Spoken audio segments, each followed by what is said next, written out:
walnut tree and it grew twice as fast as normal. His potatoes got double or triple normal potato size. His cantaloupe were the size of soccer balls. They call it Sonic Bloom. There's a good magazine called Creation Illustrated. I've got one on the table down here. There are two Creation magazines. Regular Creation magazine, that's a good one, and Creation Illustrated, which you can go to my website, just click on the dot to go to Creation Illustrated. They'll send you a free copy to try it. It's 20 bucks a year if you want to subscribe. But if you go to my website, Dr. Dino, you can click on that and get a free copy. There's an article in there in one of the past issues about this Sonic Bloom, which is really incredible. It's sitting on the table down here. Sign up for it on drdino.com. I debated Jeannie Scott. She's the president of the National Center for Science Education in Berkeley, California. The National Center is a little bitty storefront building with 5 people in there. National Center for Science Education. But I debated Jeannie Scott in a debate, and she said, Dr. Hovind, there are 80 separate layers of coal in the Midwest. She's right. She said, if you look at the amount of coal in the world today, the entire biomass, all the plants of the world today, could not possibly be converted to that much fossil fuel. She's right again.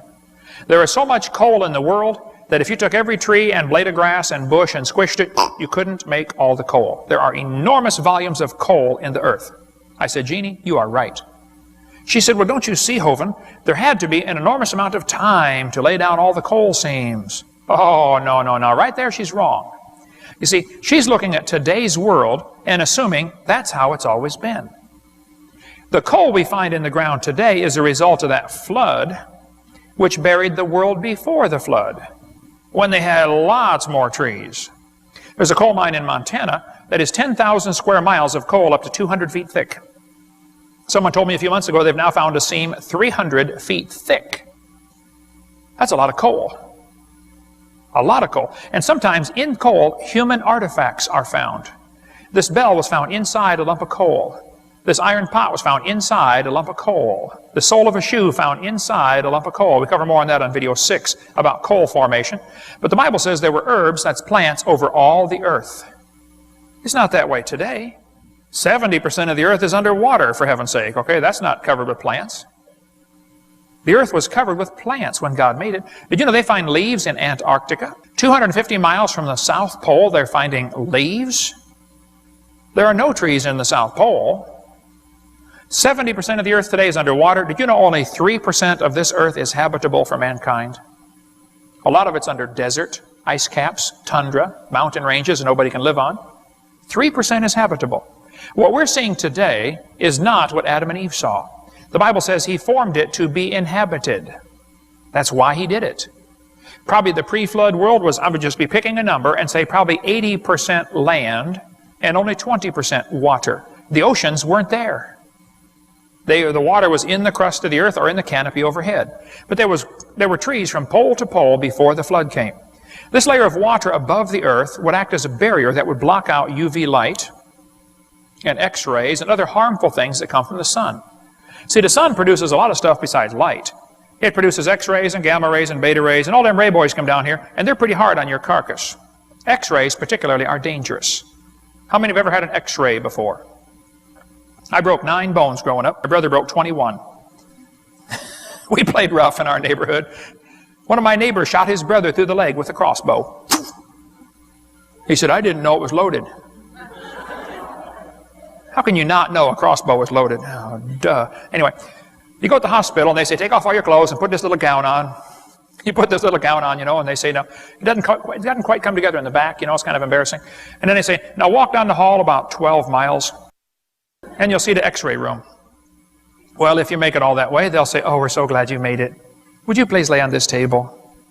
And they just got the table out of the freezer a few minutes before you got there. How many been on that same table? Now, you know what I'm talking about? It's ice cold. And he puts this weird machine on top of you, and the doctor says, okay, now take a deep breath and hold it. And he runs out in the hall. And he's got a lead apron on. You say, Doc, come here. Is this machine dangerous?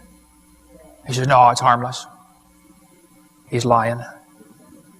You say, Doc, how does this machine work? He says, well, when I mash the button, X-ray bullets come out of that machine, and they're going to go right through your body like a machine gun, and we're going to blow you full of holes. Billions of them. Little tiny X-ray holes. We're going to actually make a shadow of what's inside your body. Which, by the way, is why many radiologists have a negative outlook on life. we're going to blow you full of holes. But he knows it's dangerous for long-term exposure to X-rays. So that's why he's got the lead apron and runs out behind the lead wall. He don't want to get exposed to those X-rays. But a lot of people don't realize the sun X-rays us every day. We're being X-rayed right now. Now, concrete will stop X-rays and water will stop X-rays, but this roof on this church will not stop X-rays. They're coming right through the roof and right through your body. And you're being X-rayed as you sit there. Not a thing you can do about it. Well, I'll tell you in a minute what you can do about it. But your skin feels the full force of these X-rays. And your body has to fix the damage. I mean, you fix millions of holes in your skin every single day. Millions of them. And after 50 or 60 years, or 70 or 80 for sure, everybody around you starts to notice you are losing the battle for damage control. Your skin begins to wrinkle up. You say, Brother Hovind, I don't want to get old and wrinkled. Okay. If you don't want to get wrinkled, there are three things you can do about it. Number one, you can die early. Number two, you can carry a lead or a concrete umbrella over your head at all times. Do not ever get exposed to the X-rays. Or number three, you can do what Elizabeth Taylor has done. How many have ever heard of Elizabeth Taylor, the movie star? Somebody told me years ago she's got a hole in her forehead. Every morning she fills it in with caulk and covers it up with makeup, and it's really tough to see, but, you know, it's top secret, actually. But I was at Walmart one time, you know, checking out, trying to, you know, check out a Walmart, and there's all these magazines right there beside me, and one of them had Elizabeth Taylor's picture on the front. She was getting married for the 40th time or something, you know. I thought, hey, I'm going to check this out.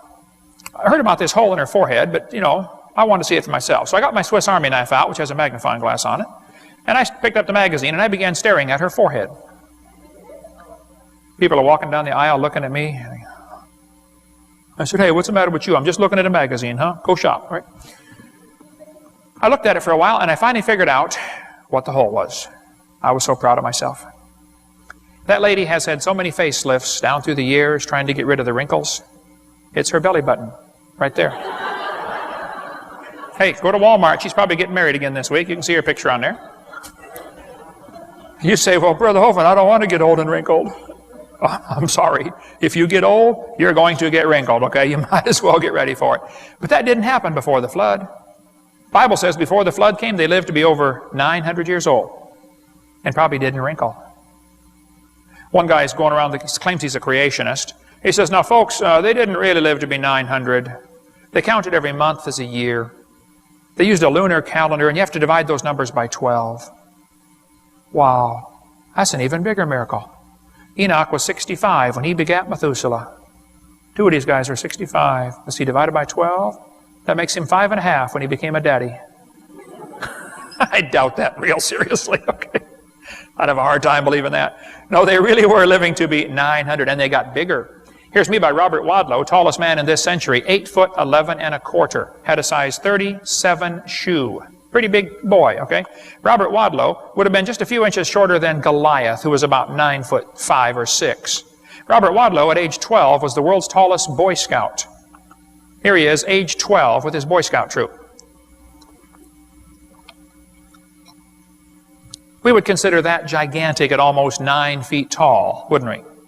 But I think before the flood, they got even bigger than that. Here's a skeleton of a man 11 foot 6 inches tall. Well, long, not tall. He's laying down now. 11'6". How'd you like to have one of those guys on your basketball team? Well, UT would be the champs from now on.